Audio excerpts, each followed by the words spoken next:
Israel कर सकता है ईरान पर हमला। एक लंबे अरसे से, मतलब तकरीबन एक हफ्ते से या उससे ज्यादा टाइम से बातचीत चल रही है इजराइल और अमेरिका की कि हमला कहाँ होना है, कैसे होना है, क्या अमेरिका इस हमले में शामिल होगा और अमेरिका का इतना सारा वहां पर जो डिप्लॉयमेंट है वो किस काम आएगी। ये सारा जो हमला है सबको पता था कि हमला होना है। जब ईरान ने हमला किया था इसराइल पर, उसी समय पता था कि रिटेलिएशन तो आएगा, लेकिन इतना डिलेड रिटेलिएशन क्यों है और हमला कब होगा, कैसा होगा, कितना बड़ा होगा। इसी में बात करने के लिए हमारे साथ सुरेंद्र सिंह सर, जो कि एक एक्सपर्ट हैं इंटरनेशनल अफेयर्स में, और इनको आप बहुत सारे चैनल्स पर देखते भी होंगे। सर बहुत बहुत स्वागत आपका हमारे शो में। सर पहली चीज कि ये हमला कब होना चाहिए और कितना बड़ा रिटेलिएशन होगा ये। नमस्कार रोहित जी। सबसे पहले मैंने आपके शोज बास दफा देखे हैं और मुझे बड़ा अच्छा लगा, and it's an honour and pleasure for me to be here and sharing the screen space with you. Rohit ji, ये politics is the art of proxy. हमारे पंजाबी में कहते हैं कि कहना बेटी को और सुनाना बहू को। तो ये जो खेल जो शुरू हुआ था जब 7 अक्टूबर को हमास ने इजराइल के अंदर वो जो दरिंदगी की, शुरू तो वहां से हुआ था पर अब वहां का रह ही नहीं गया है। अब तो लेबनान, अमेरिका और पर्दे के पीछे रशिया और चाइना जैसे लोग भी हैं। तो ये इशू अब बहुत खुल गया है। देखिए, जो मिडिल ईस्ट की प्रॉब्लम है, सब टेरेनियन प्रॉब्लम, ये 70 साल से चल रही है। और जब शाह के बाद खुमैनी साहब का राज आया तो बाकी जितने भी आसपास मुस्लिम स्टेट थे वो डरते थे कि आइडियोलॉजी हमारे यहाँ ना आ जाए। उस चक्कर में क्या हुआ कि इनमें आपस में बड़ा मनमुटाव हो गया। तो पहले it was Iran versus the Arab states, अब ये नैरो डाउन होके ईरान वर्सेस इजराइल हो गया है। हालांकि अटैक तो हमास ने किया था, पर अब ये बात ईरान और इजराइल की हो रही, जो कि एक दूसरे से 1800 किलोमीटर दूर हैं। तो पहले तो अब एक बात को देखिए कि 1800 किलोमीटर दूर मतलब क्या जंग लड़ी जाएगी। नंबर 2, अब इसमें यह है कि क्योंकि मैं यूनाइटेड स्टेट्स में बहुत साल रहा, तो यूएस में जो जूश लॉबी है वो बहुत स्ट्रांग है। क्योंकि आप देखिए, जब हिटलर के बाद और वो तितर बितर हुए दुनिया में, तो बहुत से अमेरिका में आए। और आज भी अमेरिका में कहा जाता है कि the best doctors, the best lawyers, जजेस एंड जो रियल एस्टेट है वो सारे यहूदी लोग संभालते हैं। अगर आप न्यूयॉर्क भी जाएंगे तो आप देखेंगे वो यामुका पहन के आपको डायमंड डिस्ट्रिक्ट हो या गारमेंट डिस्ट्रिक्ट हो। एंड ऑब्वियसली अमेरिका में तो बड़ा सिंपल है, जिसके पास लाठी होती है उसकी भैंस होती है। तो वो they by virtue of their financial strength they influence the lobbies in Washington. तो अब ये है कि, और दूसरी बात ये है कि एक इसमें जो की प्लेयर है बेंजामिन नेतन्याहू, वो बहुत पुराना चावल है। वो बहुत सालों से राजनीति में है और अमेरिका से डील करता रहा है। तो इसमें सबसे बड़ी बात यह है कि बेंजामिन नेतन्याहू को पता है कि अमेरिका की क्या सोच है और उसने कहां अमेरिका को पुश करना है और कहां पुल करना है। मतलब एक जमाने में कहा जाता था कि जब नेतन्याहू साहब फॉरेन मिनिस्टर थे, वो एक अमेरिकन प्रेसिडेंट से डील कर रहे थे ऑफ द रेकॉर्ड कॉन्वर्सेशन में, तो अमेरिकन प्रेसिडेंट ने बोला भाई सुपर पावर मैं हूं कि ये है। क्योंकि इजराइल को एक अनकंडीशनल सपोर्ट मिलती है यूनाइटेड स्टेट्स ऑफ अमेरिका से। अब कहने के तो इजराइल का बजट 27 से 28 बिलियन का डिफेंस का, पर अगर अमेरिका के साथ ऐड करो तो 900 बिलियन होता है। तो मैं तो ये भी कहता हूं कि इजराइल के पास 28 से 30 बिलियन का बजट नहीं, 900 बिलियन का बजट है, क्योंकि उसके पीछे पूरी अमेरिका की माइट है। अब क्योंकि नेतन्याहू जी बहुत पुराने चावल है, सारा जानते हैं अमेरिका में क्या चल रहा है, किसको कैसे मैनेज करना है, तो वो अपनी साख बचाना चाहते हैं। तो मुझे नहीं लगता कि ये सर्वाइवल सिर्फ इजराइल की है, ये लड़ाई नेतन्याहू जी की भी सर्वाइवल की है, क्योंकि वो भी एक कोने में जाके फंस चुके हैं अब। क्योंकि जिस तरह से वो सिक्योरिटी स्टेट और अपनी उसकी दावा करते थे, वो तो 7 अक्टूबर को जब पैलेस्टाइन से लोग आए और उन्होंने इनका $1 बिलियन जो उनकी फेंसिंग थी उसको जेसीबी से गिरा के वो अंदर आ गए, तो वो तो धरी की धरी रह गई। वो मुसाद जिसके बारे में दुनिया में कहानियां और कसीदे लिखे जाते थे, वो तो धरी की रहेगी। मतलब वो आए, वो इतने घंटे घमासान करते रहे और इतने सारे लोगों को मतलब बंदी बना के ले गए, हजारों को मार के चले गए, और इनकी मुसाद और इनकी इजरायली आर्मी को पता ही नहीं चला क्या हो रहा है। अब क्या है कि इनकी ईगो बड़ी हर्ट हुई है। अब क्योंकि ईगो हर्ट हुई और नेतन्याहू जी को पता है कि अगर वो अब नीचे आते हैं तो उन्हें बाहर तो छोड़ो, अंदर के लोग भी नहीं छोड़ेंगे, क्योंकि उनके ऊपर इंटरनल करप्शन केसेस भी हैं। और क्योंकि वो अमेरिका को पीछे से जानते हैं तो उन्हें पता है कि अमेरिका में भी चुनाव है, कोई कुछ नहीं बोलेगा। चुनाव के टाइम आपको पता है, अगर सबसे ज्यादा डोसाइल कोई जाति है दुनिया में तो पॉलिटिशियन हो जाती, क्योंकि वो कहता है मैं मुंह खोलूंगा मेरी वोट चली जाएगी।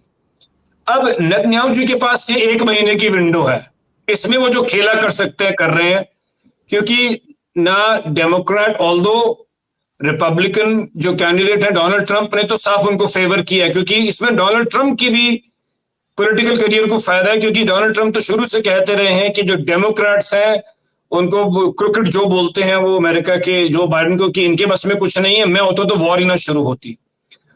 तो वो वॉर कहां हो रही है, it can influence the political career of Donald Trump साहब, क्योंकि वो कहते हैं कि मैं आऊंगा मैं सुलटा दूंगा।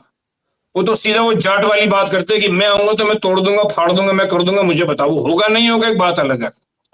तो इजराइल को पता है कि 1 महीने की विंडो। और अब मैं आपके सवाल पे आता हूं कि अभी अंदर खाते इतनी डिप्लोमेसी चल रही है कि अमेरिका नहीं चाहता कि इजराइल ऐसा कुछ करे कि बिल्कुल ये फिर रायता इतना ज्यादा फैल जाए कि दुनिया इफेक्ट हो जाएगी, क्योंकि ईरान एक छोटी मोटी कंट्री नहीं है, 8-9 करोड़ की आबादी है। ठीक है, इकोनॉमी इतनी स्ट्रांग नहीं है, पर उसकी एक जगह है दुनिया में, बहुत बड़ा ऑयल एक्सपोर्टर है। और स्पेशली जो 2 उसके पास चोक पॉइंट्स हैं, स्ट्रेट ऑफ हॉर्मज एंड बाब एल मंदेब, ये इतने बड़े हैं कि 20% दुनिया की शिप और ऑयल वहां से जाता है। तो आपको पता है ये ग्लोबल वर्ल्ड है, मतलब America Wall Street sneezes, the rest of the world gets a cold. तो अमेरिका चाहता है कि ये देखो, ईगो फेस सेवर दोनों को चाहिए, इजराइल को भी चाहिए और ईरान को भी चाहिए, इसलिए ईरान भी, आप देखो ये इतना कुछ होने के बाद भी इतना सोच सोच के अटैक करते हैं। ये नहीं है कि बिल्कुल ये अग्रेसिव मोड में आ जाए, क्योंकि बैक चैनल बहुत लॉबीज चल रही है, वो कह रहे हैं कि इतना रायता ना फैले कि कल को इजराइल ने जाके सपोज उसकी न्यूक्लियर इंस्टॉलेशंस पे अटैक कर दिया ईरान की, या ऑयल रिफाइनरीज के ऊपर कर दिया, तो फिर तो ईरान को इतना पीठ से दबा दोगे कि फिर वो पूरा रायता फैलाएगा। और वो रायता ऐसा फैलाएगा कि अगर ऑयल प्राइसेस इफेक्ट हो जाती है तो आप देख लो दुनिया में इन्फ्लेशन कैसे आएगी, क्योंकि वैसे भी हम सब अभी कितनी इकोनॉमी जो पोस्ट कोविड से भी स्ट्रगल कर रही है। तो आपके सवाल पे मैं वापस आऊं कि अभी बात चल रही है, अमेरिका जो मेरी समझ से उसको समझाता है कि आप उनकी मिलिट्री और इंटेलिजेंस साइट्स पे कर दो अटैक।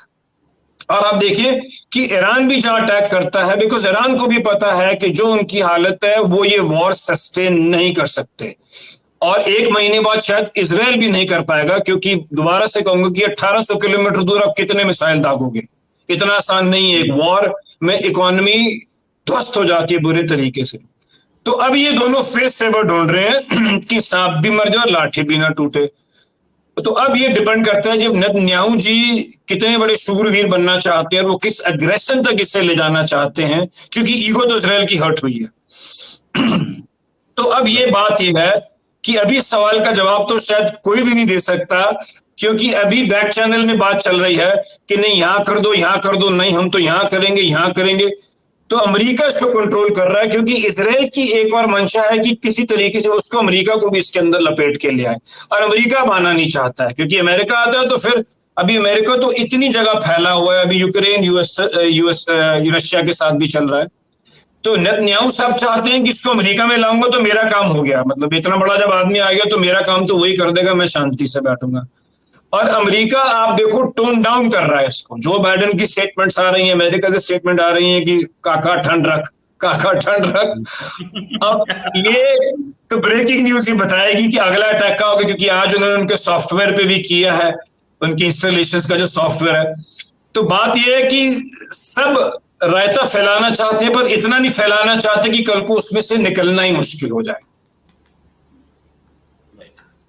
रायता फैलाना चाहते हैं लेकिन इतना नहीं फैलाना चाहते कि कल को उसमें से निकलना मुश्किल हो जाए।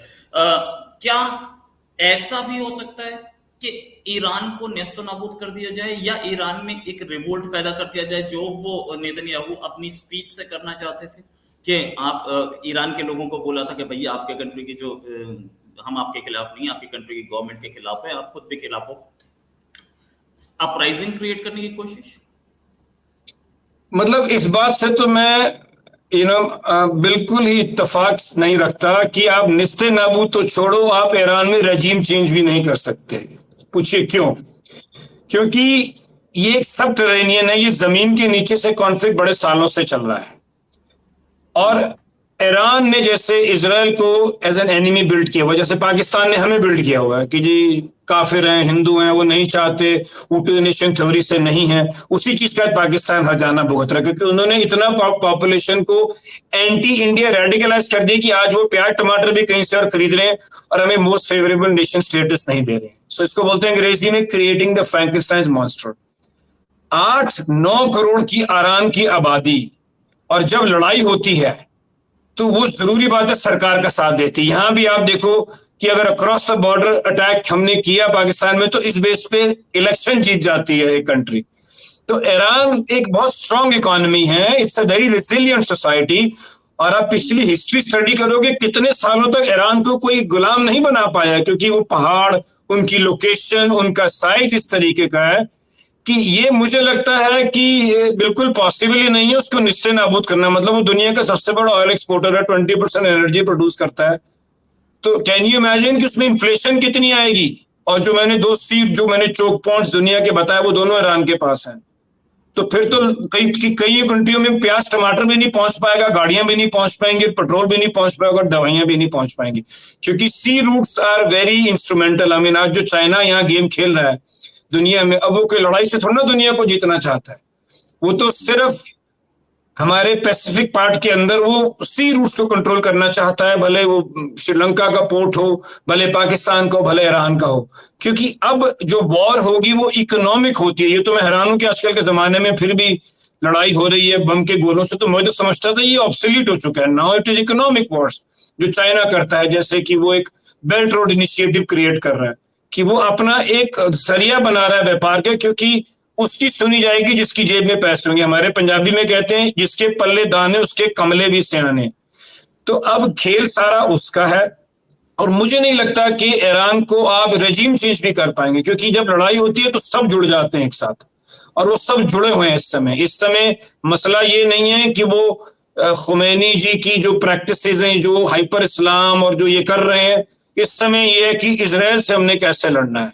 तो मेरी अगर छोटी सोच जो कहती है कि ये दोनों पॉसिबल नहीं है, एट बेस्ट पॉसिबल ये है कि जब तक अमेरिका का चुनाव नहीं होता तब तक ये जितना खेला कर ले, उसमें अमेरिका नेतन्याहू को जितना कंट्रोल कर ले। ईरान कंट्रोल में, ईरान डरा हुआ है, ईरान तो अटैक करने से पहले भी बता देता है कि मैं यहां कर रहा हूं बैक चैनल से, ताकि आपका नुकसान ना हो, क्योंकि ईरान को पता है कि वो ये वॉर सस्टेन नहीं कर पाए। अगर वॉर नहीं सस्टेन करेगा तो फिर इंटरनल कू हो सकता है, पर उसका बाहर से लेना देना कोई नहीं है, क्योंकि इस समय वो 9 करोड़ लोग यहूद की नफरत से जुड़े हुए हैं। Right right right. अच्छा, एक चीज और सर, 9 करोड़ लोग यहूद की नफरत से जुड़े हुए हैं, तो आप कैसे देखते हैं, क्या देखते हैं इसका ईरान और इजराइल की वॉर का क्या? क्योंकि चाइना और रशिया तो चाहते ही हैं कि ये वॉर लंबी चले ताकि अमेरिका यहाँ फंसा रहे, उसके सोर्सेज रिसोर्सेज ड्रेन हो। आखिरकार रशिया की भी तो रिसोर्सेज ड्रेन हो रहे हैं यूक्रेन वॉर में। तो क्या वॉर स्टार्ट होगी, और होगी तो क्या लंबी खींचेगी? रोहित जी, मैं थोड़ा सा बात को बाहर ले जाके फिर अंदर लाऊंगा कि मेरे हिसाब से तो ये कोल्ड वॉर 2.0 शुरू हो चुकी है। दुनिया में इस समय दो इकोनॉमीज है, although America is still the largest financial economy, supreme economy, पर अमेरिकन हेजिमनी नहीं है। अब कोई नहीं सुनता उनकी, बहुत हद तक, क्योंकि अमेरिका ने इतनी जगह हाथ फंसा लिए हैं कि आप देखो जहां भी अमेरिका गया हार के आया। वो इराक में गया, क्या किया उन्होंने, उनके गले पड़ गया। वो अफगानिस्तान आया, क्या किया, उनके गले पड़ गया। तो American hegemony is up for revision, और उस पोजीशन को चाइना लेना चाहता है, और ये तो कुछ सालों की बात है, चाइनीज इकोनॉमी बड़ी हो जाएगी। तो ये कोल्ड वॉर 2.0 इस तरह से शुरू हुई है कि एक तरफ रशिया, चाइना, ईरान है, और दूसरी तरफ अमेरिका और उसकी जो उनकी एलाइज जिनको बोलते हैं हम, जो आंख बंद करके कागज पे साइन कर देते हैं, वो जर्मनी है या फ्रांस है या जापान है या इंग्लैंड है। तो ये दो कैंप हैं, और प्रॉब्लम ये होगी कि हम बीच में फंस गए, क्योंकि हमें रशिया से तेल भी लेना है, ईरान से हमारे हजारों साल पुराने ताल्लुकात हैं। अमेरिका हमारा लार्जेस्ट ट्रेडिंग पार्टनर है, तो हमें भी जरूरत है। तो इसमें सब में अगर कोई फंसा है तो वो हमारी फॉरेन पॉलिसी फंसी हुई है, क्योंकि हम किस तरफ जाएं, क्योंकि हम छोड़ नहीं सकते, क्योंकि अमेरिका तो इतनी जल्दी आएगा नहीं हमारे पास चीन से लड़ने के लिए, वो तो आएगा तब की तब देखी जाएगी। और अब तो खैर बैक चैनल में बात भी चल रही है, और चाइना के न्यूज़पेपर ग्लोबल टाइम्स में पीछे आर्टिकल भी था कि उन्होंने कहा कि India is gonna be a very strong economy. तो एक हवा ये भी चल रही है कि चाइना और इंडिया भी आपस में समझ रहे हैं कि अगर हम भी आपस में लड़ते झगड़ते रहेंगे, देखो ना बॉर्डर थोड़े टाइम से शांत है, तो हम भी लड़ते झगड़ते रहेंगे, तो चाइना समझता है कि उसको भी इंडिया को टोटली अमेरिका के कैंप में जाने से रोकना है, क्योंकि हमारे थ्रू, इंडिया के थ्रू, जैसे कि नेवल एक्सरसाइजेज हो रही हैं, एससीओ हो रहा है, इसमें हमारे थ्रू चाइना हमें अपने कैंप में लाना चाहता है। इसीलिए जयशंकर साहब पाकिस्तान गए। हमारा पाकिस्तान के साथ तो डायलॉग बंद है, पाकिस्तान तो सिर्फ एक जरिए, हम इसलिए गए क्योंकि हम एससीओ में भी अपनी टांग चाहते हैं, क्योंकि we can not allow to antagonize China and Russia also, because हमारे जियोग्राफी थोड़ी ना चेंज हो जाएगी, और हमारे 70% डिफेंस इक्विपमेंट आज भी रशिया से है, तो हम कहां से उसकी सर्विसिंग करेंगे।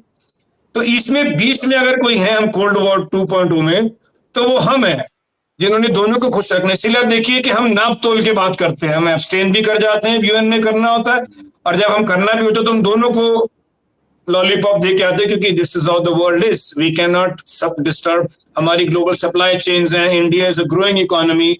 अब हम 5वें से तीसरे नंबर पे आएंगे, हमारी एनर्जी रिक्वायरमेंट्स हैं, हमारी सप्लाई चेन्स हैं। तो इसमें अगर सबसे कोई कठिन है तो वो हम है, क्योंकि हम दोनों किसी तरफ, एक तरफ झुकते तो दूसरी तरफ हमसे नाराज हो सकती है। राइट राइट, हम फंसे हैं, नो डाउट अबाउट इट। और हमने पहले भी क्लैरिटी से बता दिया था कि हम रशिया को नहीं छोड़ सकते, हमारे फॉरेन मिनिस्टर साहब का स्टेटमेंट था। इस पूरे उसमें, इस पूरी सूरत हाल में ये है कि सिचुएशन कि हम कैसे होगा काम, क्या होगा, और आगे वॉर कैसे चलेगी और कितनी चलेगी, ये सिर्फ टाइम ही बताएगा, लेकिन हमला होने वाला है ये तो क्लियर है। Thanks a lot sir for joining sir. बहुत जल्दी एक डिस्कशन और करेंगे, उम्मीद है। अभी के लिए नमस्कार, धन्यवाद, जय हिंद। Thank you Rohit ji, thank you so much for having me, thank you, नमस्कार।